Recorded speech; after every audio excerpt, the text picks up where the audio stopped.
ಕರ್ನಾಟಕ ಜನತೆಗೆ ನಮಸ್ಕಾರ. ಹೋದ ಬ್ಲಾಗ್ದಾಗ ನಿಮ್ಗೆ ಹೇಳೇನಿ ರೀ ಇದ್ರ ಮುಂದಿನ ವಿಡಿಯೋ ನೆಕ್ಸ್ಟ್ ಬ್ಲಾಗ್ದಾಗ ಹೇಳ್ತೇನೆ ರೀ. ಇದು ಪಾರ್ಟ್ 2 ಬ್ಲಾಗ. ನಂದು ಜಾಬ್ ಎಲ್ಲ ಮುಗಿಸ್ಕೊಂಡು ಬಂದೀನಿ, ಬ್ಯಾಗ್ ಎಲ್ಲ ಪ್ಯಾಕ್ ಮಾಡಿ ನಾ ಹೋಗ್ಬೇಕಂತ ರೆಡಿಯಾಗಿ ತೆಳಗೆ ಬಂದೀನಿ.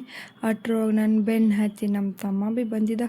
ಒಟ್ಟ ಮೈ ಬಿಡೊಳಗಿದ್ದ, ಮುಚ್ಕೊಂಡು ಹೋದ್ರು ಹಂಗೆ ತಪ್ಸ್ಕೊಂಡು ಹೋದ್ರು ಭೀ ಮತ್ತೆ ಬೆನ್ನು ಹತ್ತಿ ಬರತ್ತಿದ್ದ. ಹೆಂಗೆಂಗೋ ಮಾಡ್ರಿ ಭೀ ಅಷ್ಟ್ಕೊತ್ತಾದ್ರೂ ಬೆನ್ನು ಹತ್ತಿ ಬರೋದ. ಮುಂದೆ ಹೋಗಿ ನಿಂತೇನಿ.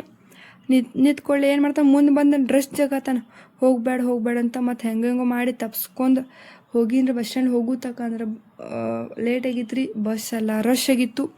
ನೋಡ್ರಿ ವಿಡಿಯೋದಾಗ ನೀವು ಎಷ್ಟು ರಶ್ ಇತ್ತು. ಅಂಥ ರಶ್ದಾಗ ನಂಗೆ ಸೀಟ್ ಸಿಕ್ಕಿದ ಪುಣ್ಯ. ಅಟ್ರೊಳಗೆ ಅಂಕ್ಲಿ ಬಂದಿತ್ತು. ಅಂಕ್ಲಿ ಅಣ್ಣ ಬಂದಿದ್ದ ಕರ್ಕೊಂಬರಕ್ಕೆ. ಫ್ರೆಶ್ ಆಗಿಲ್ಲ ಮನೆಗೆ ಡೈರೆಕ್ಟ್ ಪ್ರಾಕ್ಟೀಸಿಗೆ ತೊಗೊಂಡು ಇಲ್ಲೇ ಇಲ್ಲ, ಲೇಟ್ ಆಗಿತ್ತು ಅದಕ್ಕೆ. ಮತ್ತು ಪ್ರಾಕ್ಟೀಸ್ ಎಲ್ಲ ಆದ್ಕೊಳ್ಳೆ ಟೈಮ್ ಆಗಿತ್ತು, ಊಟದ ಟೈಮ.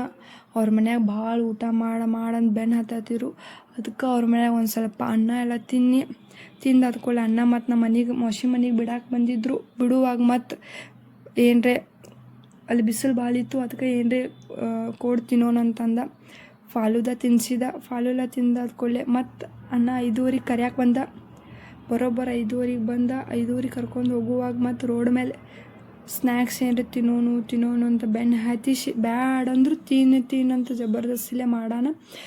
ಪಾನಿಪುರಿ ತಿನ್ನಿಸಿದ. ಪಾನಿಪುರಿ ತಿಂದು ಅವ್ರ ಮನೆಗೆ ಹೋಗ್ಬೇಕಾರೆ ಒಂದು ಸ್ವಲ್ಪ ಲೇಟ್ ಆಯ್ತು. ಯಾಕಂದ್ರೆ ಪಾನಿಪುರಿ ಸ್ಲೋ ತಿಂತೀನಿ, ನಾನು ಸ್ಲೋ ಭಾಳ ತಿಂತೀನಿ, ಅದಕ್ಕೆ ಲೇಟ್ ಆಯ್ತು. ಅವ್ರ ಮನೆಗೆ ಹೋಗೋದು ತಡಗಂದ್ರೆ ಅವ್ರಿಗೆ ಪ್ರಾಕ್ಟೀಸ್ ತೊಗೊಂಡು ಹೆಂಗೆ ಪ್ರಾಕ್ಟೀಸ್ ತೊಗೊಂಡಿನಿ, ಹೆಂಗಾಗೈತಿ ಕಮೆಂಟ್ ಹಾಕಿರಿ ಗೈಸ್.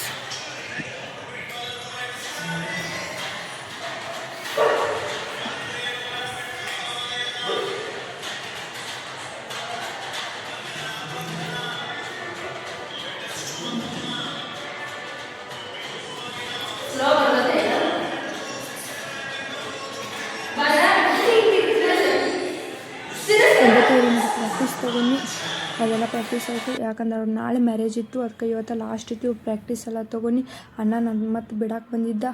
ಇಲ್ಲಿಗೆ ಬ್ಲಾಗ್ ಎಂಡ್ ಮಾಡ್ತೀನಿ. ಬ್ಲಾಗ್ ಇಷ್ಟ ಆಗಿದ್ದರೆ ಲೈಕ್, ಶೇರ್, ಕಮೆಂಟ್ ಮಾಡಿರಿ. ಆ್ಯಂಡ್ ಯೂಟ್ಯೂಬ್ ಚಾನಲ್ ಸಬ್ಸ್ಕ್ರೈಬ್ ಮಾಡಿ. Bye good night.